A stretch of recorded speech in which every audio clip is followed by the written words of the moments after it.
Bismillahirrahmanirrahim. Assalamualaikum warahmatullahi wabarakatuh. Perkenalkan, kami dari kelompok 1 yang terdiri dari Siti Fatmawati, yang kedua Ahmad Darmawan, yang ketiga Muhammad Solehin, yang keempat Diki Fernanda, dan yang kelima saya sendiri, Mariama. Kami di sini akan menjelaskan tentang GCG serta tujuan GCG, manfaat GCG, dan juga prinsip GCG.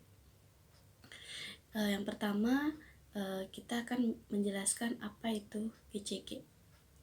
GCG atau Good Corporate Governance atau disebut juga dengan tata kelola perusahaan yang baik adalah suatu sistem yang mengatur hubungan peran dewan komisaris, peran direksi, pemegang saham, dan pemangku kepentingan lainnya. Tata kelola yang baik merupakan suatu proses transparan atas penentuan tujuan perusahaan dan pencapaiannya terhadap suatu penilaian kinerja. Jadi singkatnya GCG adalah suatu sistem yang mengatur seluruh perangkat yang berada di perusahaan, baik pemegang saham, komisaris, ataupun direksi. Nah, tujuan dari GCG ini yang pertama adalah meningkatkan kinerja organisasi. Yang kedua, menciptakan nilai tambah bagi semua yang berkepentingan.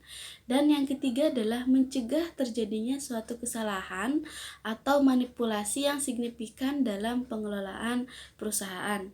Yang keempat yaitu untuk meningkatkan upaya agar para pemangku kepentingan tidak merasa dirugikan.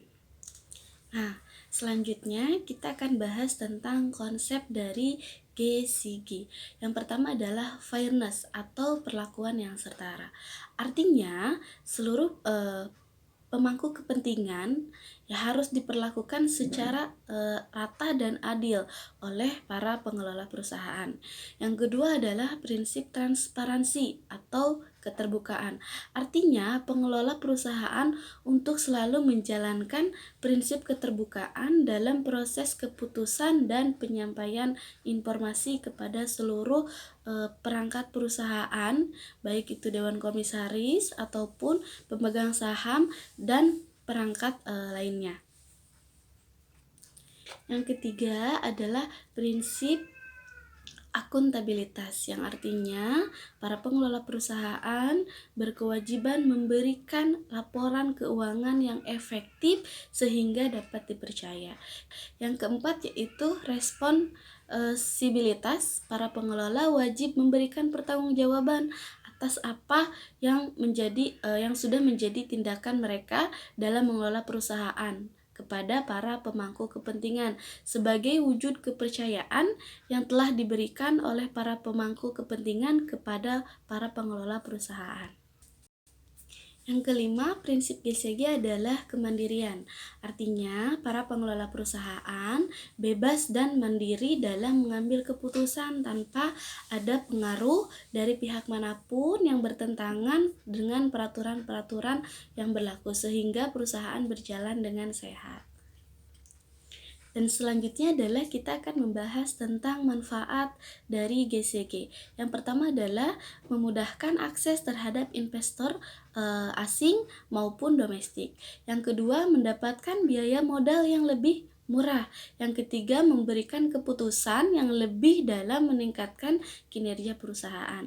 Yang keempat, meningkatkan keyakinan dan kepercayaan dari para pemangku kepentingan terhadap perusahaan. Yang kelima, melindungi direksi dan komisaris dari tuntutan hukum. Oke, baik. Yang terakhir, saya akan menjelaskan tentang perangkat dalam penerapan GCG. Yang pertama adalah komisaris independen, yaitu seseorang yang ditunjuk untuk mewakili pemegang saham independen. Artinya, pihak yang ditunjuk tidak terlibat atau tidak sedang mewakili perusahaan manapun. Dan pihak yang ditunjuk berdasarkan pengetahuan juga profesionalisme yang dimilikinya untuk menjalankan perusahaan tersebut. Yang kedua adalah komite audit.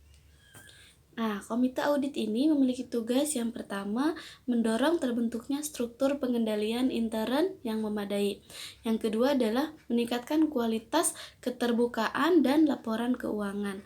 Yang ketiga, mempersiapkan surat uraiannya dan tanggung jawab komite audit selama 1 tahun, selama tahun buku yang sedang diperiksa eksternal audit. Yang ketiga adalah ada sekretaris audit, yaitu sebagai pejabat penghubung antara perusahaan dengan pihak luar.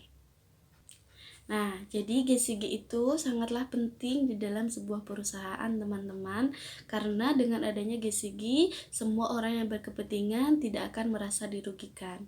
Nah, sekian dari kelompok kami. Terima kasih. Wabillahi taufiq walhidayah. Wassalamualaikum warahmatullahi wabarakatuh.